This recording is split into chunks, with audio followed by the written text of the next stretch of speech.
Olá a todos, bom dia, boa tarde, boa noite. Se vocês estiverem assistindo, o horário que estiverem assistindo, sintam-se extremamente acolhidos, que é isso que a gente faz na enfermagem.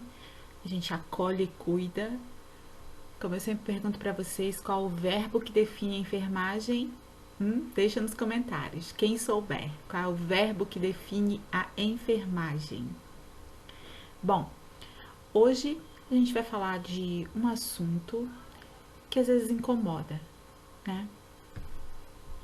Às vezes incomoda um pouquinho, mas que a gente, principalmente da enfermagem, é obrigada a lidar com ele diariamente, que são os cuidados com o corpo no pós-morte ou após a morte.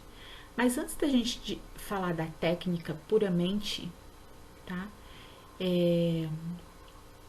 Eu acho que a gente tem que passear por alguns conceitos que eu achei importante passar para vocês. Tá? Então, vamos fazer uma introdução de alguns conceitos do que é a morte, tá? Então, se você for opa! Vamos rebobinar aqui. Rebobinar é da minha época, hein? Ai, Jesus. Então, vamos lá.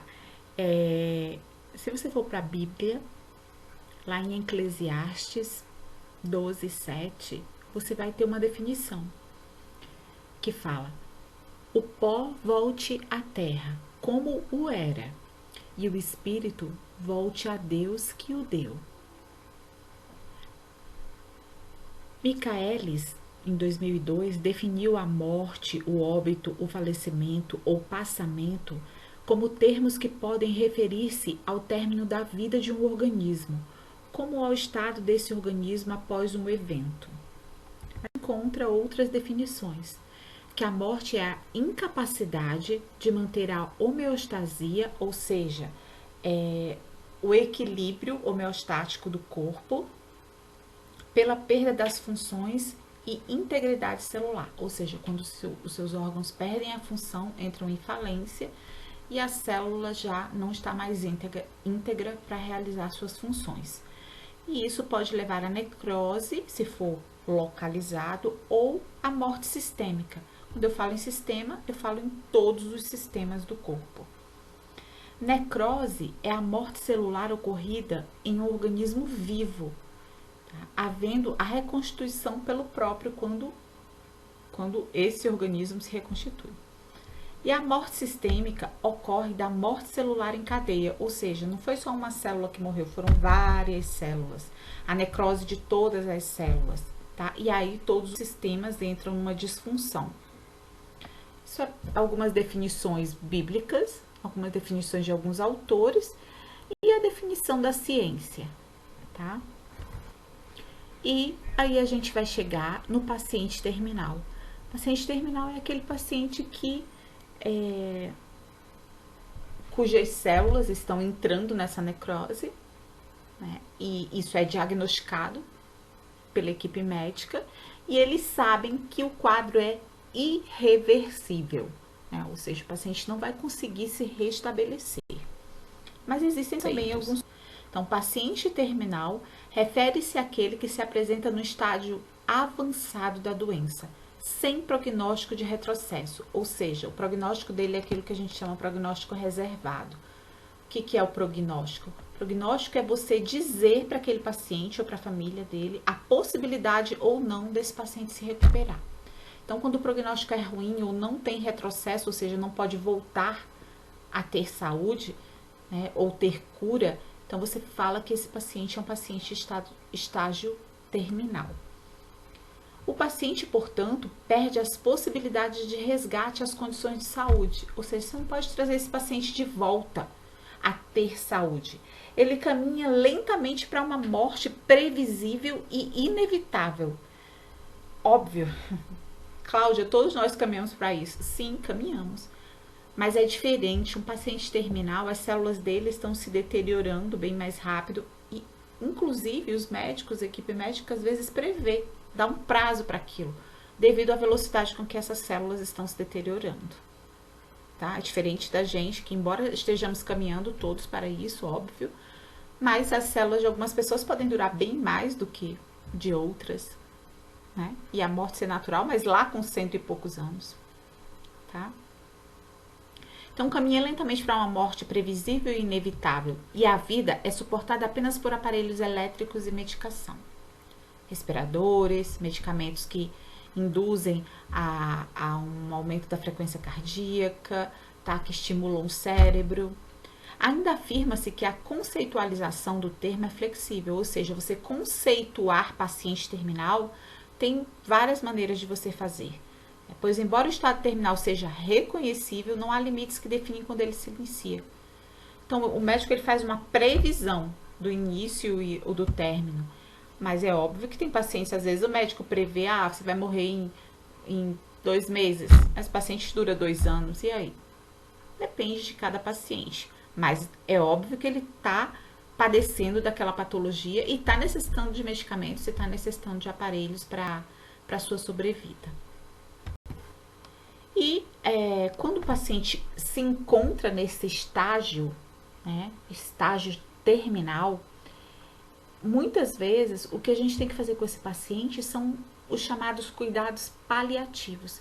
Paliativos é aqueles que não são ativos, não é aquele cuidado que leva à cura, mas sim que dá dignidade para essa morte, né? Que ele possa morrer com dignidade e com o menor sofrimento possível. Esses são os cuidados paliativos. Tá? Então, aqui algumas funções, alguns conceitos desses cuidados. Então, o cuidado paliativo se confunde historicamente com o termo hóspice, que definia abrigos, hospedarias. Antes, né, os hospitais eles eram hospedarias, destinados a receber e cuidar de peregrinos e viajantes, ou pessoas que não tinham mais cura. Os pacientes fora de possibilidade de cura acumulavam-se nos hospitais, recebendo invariavelmente assistência inadequada, ou seja, eram deixados lá para morrer. Né? E quando essa assistência acontecia, ela era dada de forma inadequada. Tentava-se uma recuperação utilizando métodos invasivos e alta tecnologia da época, mas que na verdade, como as sangrias, né, acabavam por deteriorar ainda mais a vida desse paciente. O conhecimento científico e o humanismo, a humanização da assistência, ela vem resgatar essa dignidade de vida, dando a esse paciente a possibilidade de morrer em paz. E os cuidados paliativos despontam como uma alternativa para preencher essa lacuna, ou seja, eu não posso mais dar cuidados ativos a esse paciente porque ele não tem mais um prognóstico bom. O prognóstico dele é ruim. Mas então, o que eu vou fazer com esse paciente? O que eu vou fazer com ele? Eu vou dar cuidados paliativos para que ele morra com dignidade, morra sem dor, morra ao lado das pessoas que ele ama, morra com o máximo de independência, morra sem sofrimento. Isso são cuidados paliativos. No Brasil, né, há uma estimativa de população, foi feita uma estimativa no ano de 2012, 198 milhões e 700 mil pessoas. As mortes anuais por doenças crônicas ou neoplasias perfazem um total de 800 mil, tá? Os leitos de cuidados paliativos, ideal, seria de 10 mil, de acordo com o número de pessoas e com o número de mortes por essas doenças. Mas atualmente a gente tem 500, né? Que não deve ter mudado muito de 2012 para cá, ok? Isso se não tiver diminuído, infelizmente. Existem alguns programas de ensino em São Paulo que especializam técnicos de enfermagem, enfermeiros, médicos nos cuidados paliativos. Tem a Casa do Cuidar, o Instituto Paliar, o Hospital Sírio-Libanês, a Santa Casa e o São Camilo, que é o Instituto Paliar. E existem alguns outros que são de menor aparência. Tá? Aqui é o depoimento de um senhor que recebe o cuidado paliativo, que ele fala: agradeço a vocês pelo incentivo, né? NJ masculino, 82 anos, tem demência e câncer. Mas tem um outro aqui que conforme eu ia pesquisando para trazer isso para vocês, que na verdade me tocou bastante a fala. Eu fiz uma leitura que foi difícil para mim, né? Que é esse próximo. Ele fala: antes me olhavam como se eu estivesse morto. Aqui não, no lugar que ele está de cuidados paliativos, né? Aqui não. Eles querem saber quem eu sou, o que eu penso, o que eu quero. Eles me olham como se eu estivesse vivo. E eu estou. Essa fala desse paciente me tocou muito, conforme eu ia procurando as coisas para trazer para vocês. Eu acho que a gente às vezes não sabe a diferença que a gente faz na vida de uma pessoa dessa. E emociona mesmo. É complicado porque não é fácil ver a morte. E olhar para um paciente desse é encarar o destino inevitável de cada um de nós. E isso incomoda, internamente incomoda. Mas saber que você fez a diferença para transformar esse momento em algo melhor, eu acho que transforma a gente num ser humano diferente, né? Esse moço tinha 36 anos, câncer avançado, e havia sido diagnosticado há 2 meses. Existem algumas fases que precedem o morrer, que precedem a morte, que vem antes. Preceder é o quê? Sabem que eu gosto de palavras, né? Então, o que é você preceder? Preceder é o que vem antes. Então, quando você recebe aquele diagnóstico, o impacto que você tem ao receber esse diagnóstico. Então, o que precede a isso? Depois que você recebeu o diagnóstico, seja do seu filho, do seu marido, do seu pai, da sua mãe, seu diagnóstico. Tá? Então, existem alguns estágios. Existe o estágio da negação, da raiva, da negociação, da depressão e da aceitação. Esses são os 5 estágios da perspectiva da morte. Então, quando eu sou colocada de frente a ela, essa perspectiva, ela me aciona imediatamente, dentro de 99% dos pacientes, esses 5 estágios que foram observados. O estágio da negação, o estágio da raiva, o estágio da negociação, o estágio da depressão e o estágio da aceitação. O estágio da negação. Aí dá um exemplo nessa tirinha, né? Nesse revistinha em quadrinho que eu trouxe para vocês. Um exemplo é que ele fala assim, o paciente fala assim: você deve ter confundido o meu diagnóstico com o de algum outro paciente, já que eu sou imortal. Que é o que a gente pensa, né? A gente nunca pensa que vai morrer. A gente pensa que a gente tá aqui amanhã, depois de amanhã, depois, quando na verdade a gente não sabe nem se tá aqui amanhã. E a negociação, ou ao menos deveria ser imortal. Se você não fosse... Não, negociação não, desculpa, esse é a raiva. Ou ao menos deveria ser, se você não fosse um charlatão. Ou seja, eu tenho que culpar alguém. Então, na minha raiva, eu culpo quem? O médico, o enfermeiro. E a negociação? Em todo caso, mesmo você sendo um charlatão, é isso que ele quer dizer, né? Quanto custa para implantar a minha consciência dentro de um robô em guerra gigante? É mais ou menos isso, né? A pessoa quer um milagre desesperadoramente. E quando ele não consegue, ele entra em depressão. Essa tecnologia não existe ainda, ou seja, meu Deus, corre para um lado para o outro, realmente não tem jeito. E aí ele aceita. Bom, se eu não posso viver eternamente como um robô assassino, prefiro morrer agora mesmo. Esse morrer agora mesmo é complicado, né? A gente brinca um pouquinho, mas é complicado porque morrer agora mesmo às vezes significa o suicídio, em muitos casos. E a gente tem que tomar muito cuidado e estar bem atento para os sinais e os sintomas que esse paciente apresenta. E a gente vai falar de cada um desses cientificamente, não como uma tirinha. A primeira fase, a de negação. Que fase é essa? O que caracteriza essa fase?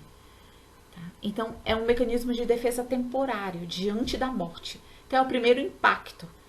Então, eu nego, não, comigo não pode acontecer. Né?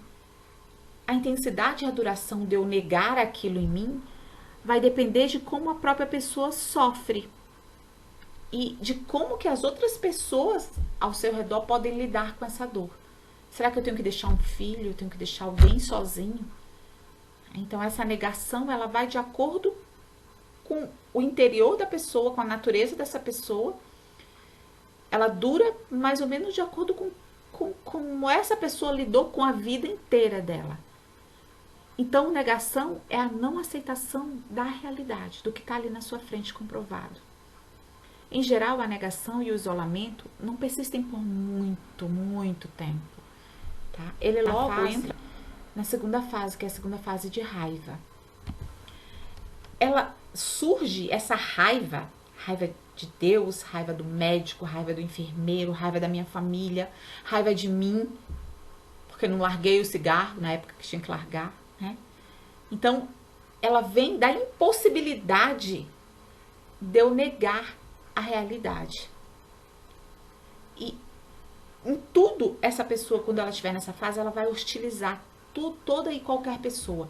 E é muito importante nós sabermos disso, porque essa hostilidade, ela não pode me atingir pessoalmente como enfermeira, porque eu tenho que entender que esse paciente acabou de receber um diagnóstico de morte iminente. Então é muito importante que eu compreenda esses estágios, por isso que eu não quis trazer só os cuidados após a morte para vocês. Eu quero que vocês conheçam os estágios que esse paciente passa para que você possa lidar com eles sem achar que isso é pessoal para você. Não é para você. Isso é dele, com ele mesmo, tá? Então não é essa revolta, esse ressentimento, essa raiva, às vezes até a inveja de querer a saúde que o outro não tem. Isso é natural, a gente é humano, se coloca no lugar dessa pessoa e você vai ver o que é. Imaginar, pelo menos você vai ter uma ínfima possibilidade de entender o que é isso. Então, transformar essa dor toda em agressão é mais ou menos o que acontece em crianças com depressão. Então, é mais ou menos o que acontece quando aquela menina está com depressão e ela se corta.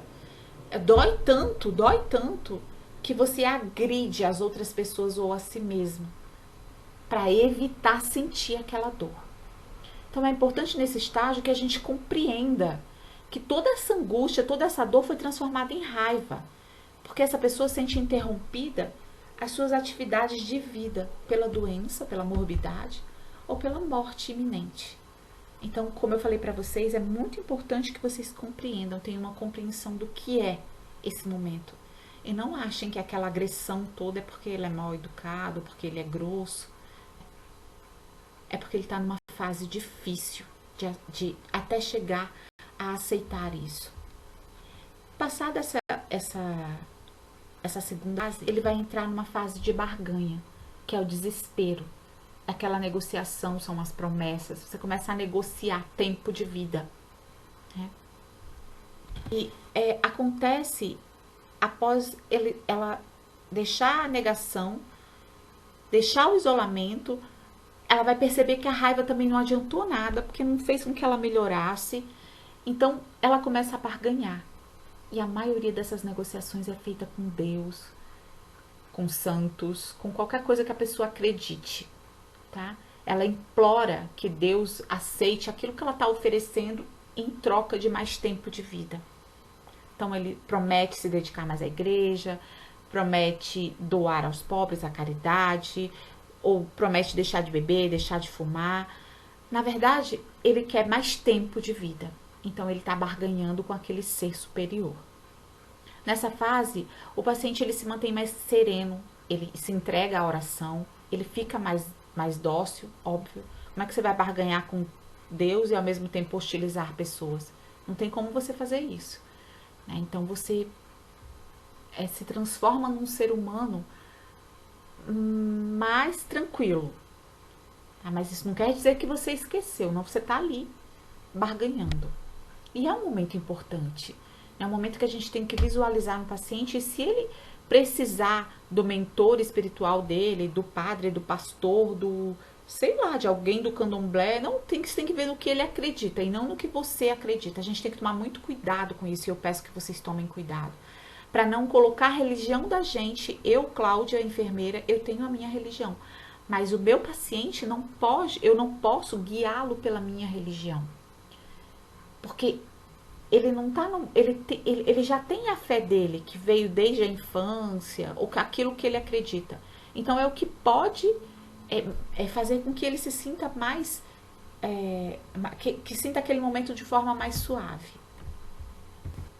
A quarta fase é a fase da depressão.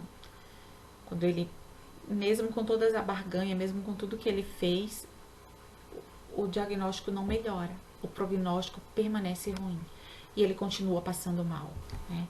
Então ele toma consciência de que fisicamente ele está extremamente debilitado. Ele já não consegue mais negar que está tão doente que a perspectiva da morte já está ali na sua frente, ela é clara, tá?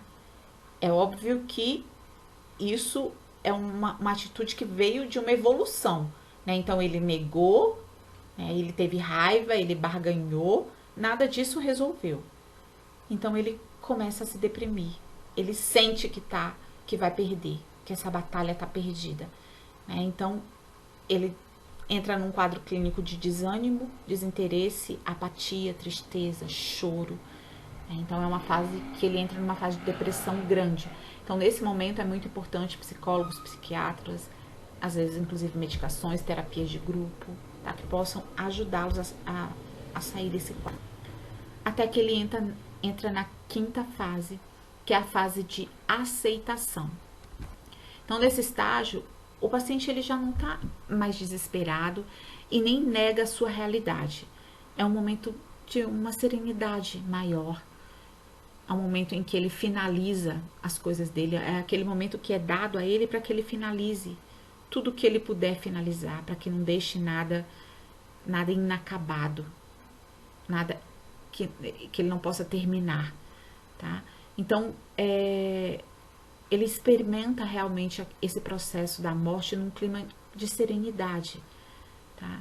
E isso vem do paciente mesmo e relacionado às pessoas que ficam. Ele mesmo passa as pessoas que estão ficando, que na verdade estão mais desesperadas, ainda continuam chorando, mas ele passa conforto, ele passa compreensão, e ele passa colaboração. E é bem interessante porque você consegue observar direitinho essas 5 fases se você estiver acompanhando, por exemplo, um paciente com câncer. Tá? Quando a gente trabalha na oncologia, você consegue acompanhar direitinho essas fases do paciente. E aí entra, desde óbvio, né, que a gente já está acompanhando há bastante tempo, mas quando chega mais próximo, que a gente sabe que esse paciente está próximo da morte, né? É um paciente que a gente chama paciente morredouro. A gente tem que ajudá-lo a enfrentar isso. E quando eu falo ajudar o paciente, muitas vezes o paciente está inconsciente, você nem consegue ajudar, mas você consegue ajudar a família, porque é nossa função acolher essa família também, porque as pessoas adoecem quando cuidam de pacientes assim. Então adoecem mentalmente, adoecem fisicamente. Então a gente pode ajudar, porque a enfermagem está presente ali 24 horas com esse paciente. Então quais são as orientações para ajudar os pacientes e os familiares a enfrentar a morte? Aceite o comportamento dos pacientes, não importando qual seja. Agressão, aceitação, choro, desespero. Aceite. E às vezes a única coisa que ele precisa é que você sente e escute ele. Oportunize os pacientes momentos para expressar seus sentimentos. Ouça-os, né? Converse com eles, dê a eles o máximo que eles puderem, do que você puder do seu tempo. Trabalhe para compreender os sentimentos desse paciente, compreenda, tente entender, se coloque no lugar dele, compreenda aquilo que ele quer. Use afirmações de ampla abertura como: deve ser difícil para você e gostaria de conversar a respeito. Quer dizer, ali você abre para tudo. Nesse momento que você questiona o paciente dessa forma, você abre um leque de opções para ele sentar, para ele conversar sobre como foi a vida dele, para ele rever lembranças, para ele rever afetos, desafetos, perdãos, sei lá se é dãos ou se é dons, agora depois eu vou procurar. Ou seja, perdoar alguém, tá? Então, essa é uma coisa que a gente pode fazer. ou seja, humanizar essa assistência. E, além disso, além de toda essa parte de ouvir o paciente, de dar a ele esse acolhimento, de dar a ele oportunidade de falar sobre o que ele quiser, sobre o que ele tiver vontade de falar, a gente também vai realizar os cuidados que são chamados cuidados paliativos, né? Os cuidados físicos com esse paciente. E é hidratar esse paciente, né? Se tiver prescrição de hidratação, ele é um paciente que tem que se manter a volemia desse paciente, alimentação, seja por sonda, seja por nutrição parenteral, seja por via oral, seja como você tiver que fazer com essa alimentação para que esse paciente possa ingerir.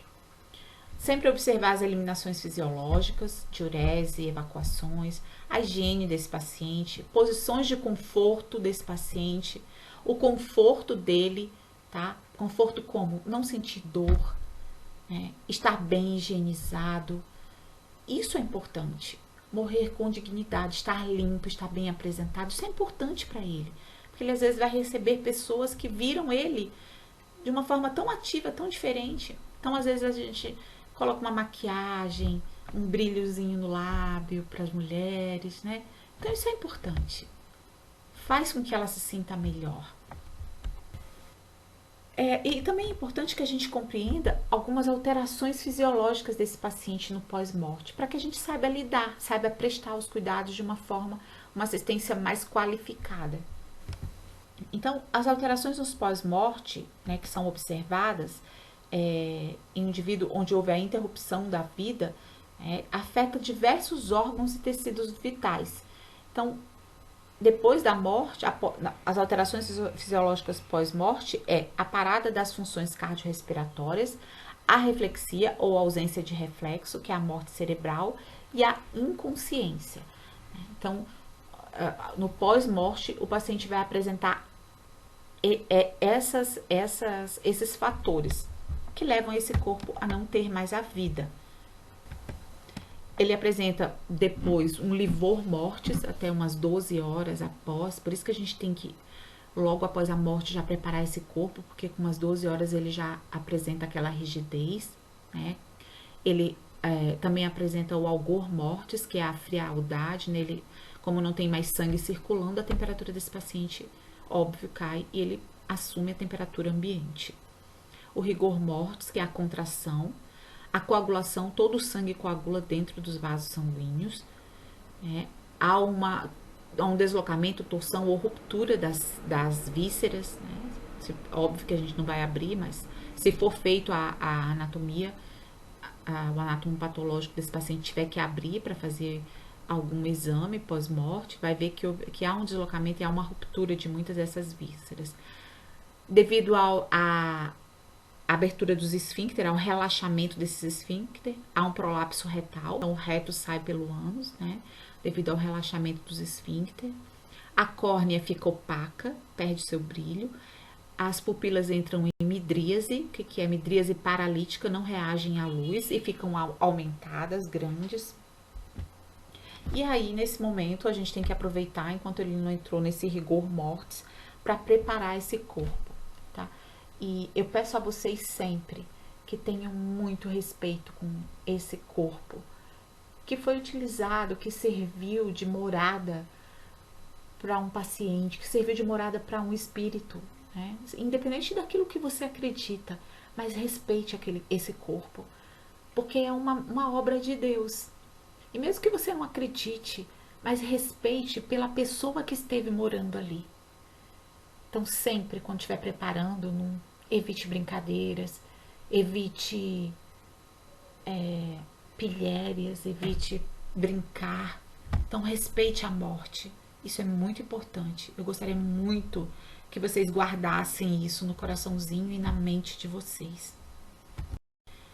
Então, o que envolve esse cuidado do pós-morte? Envolve a limpeza e o preparo do corpo, para que ele seja entregue à família o mais íntegro possível, o mais próximo daquilo que a família viu, que é acostumada a ver durante toda a vida, para que ela possa velar e dar último adeus àquele corpo, que foi aquela pessoa que ali representa, aquele corpo representa a pessoa que viveu com eles a vida inteira.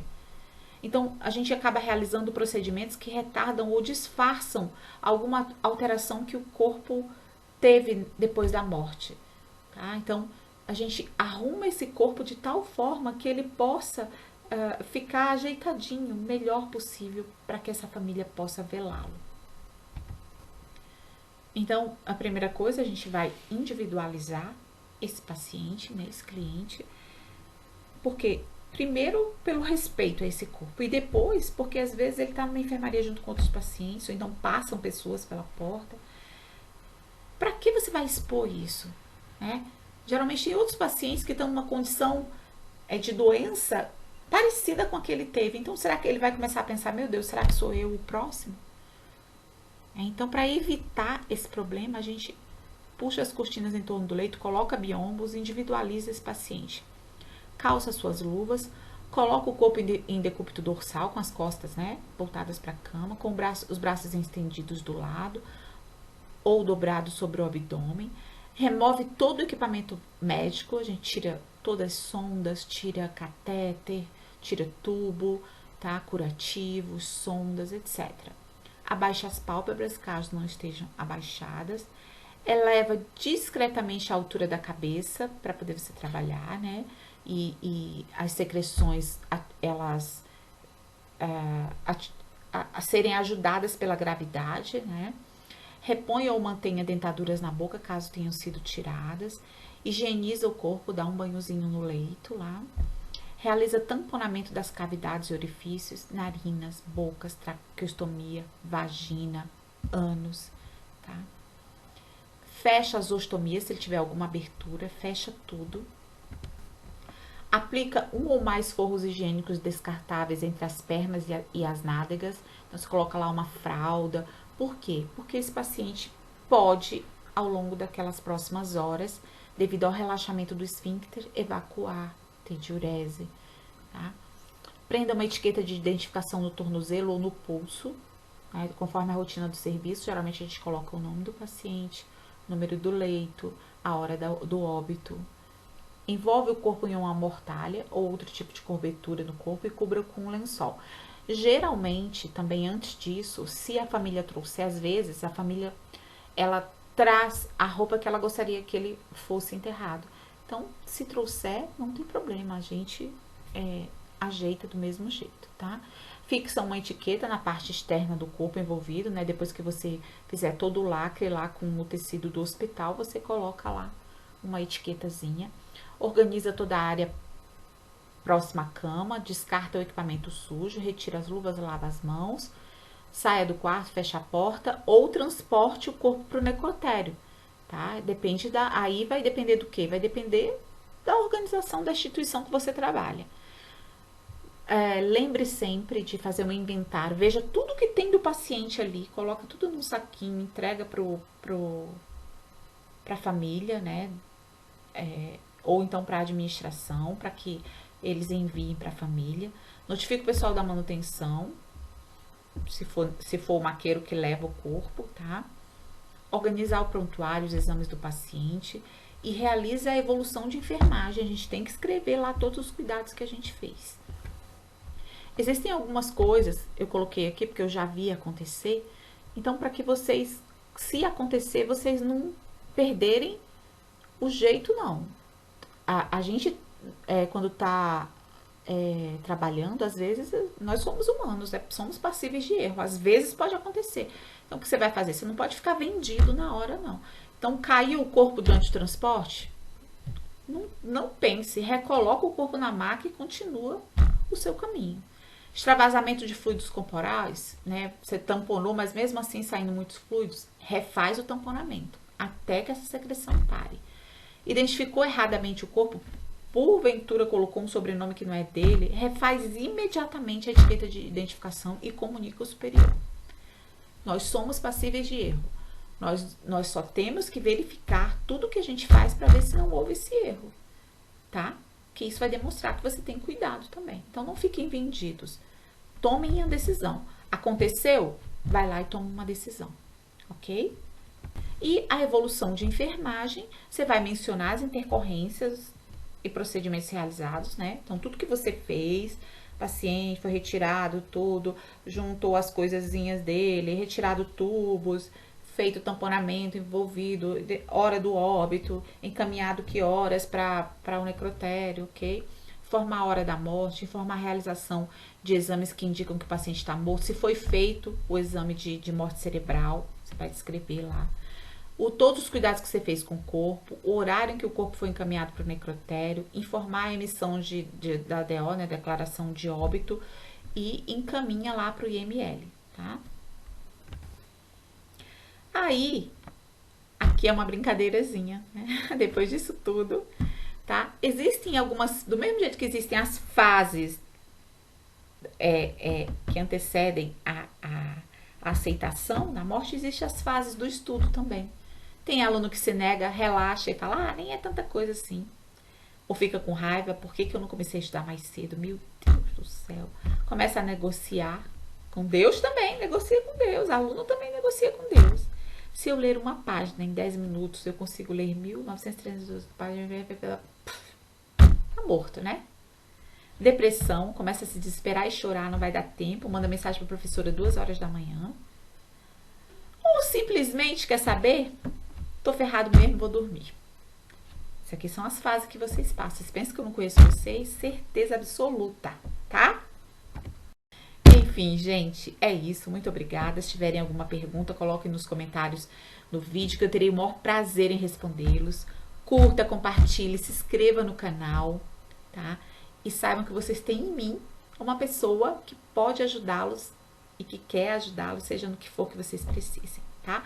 Podem me encontrar através do meu e-mail, que está aí, tá? Obrigada e beijo no coração. Até o próximo vídeo.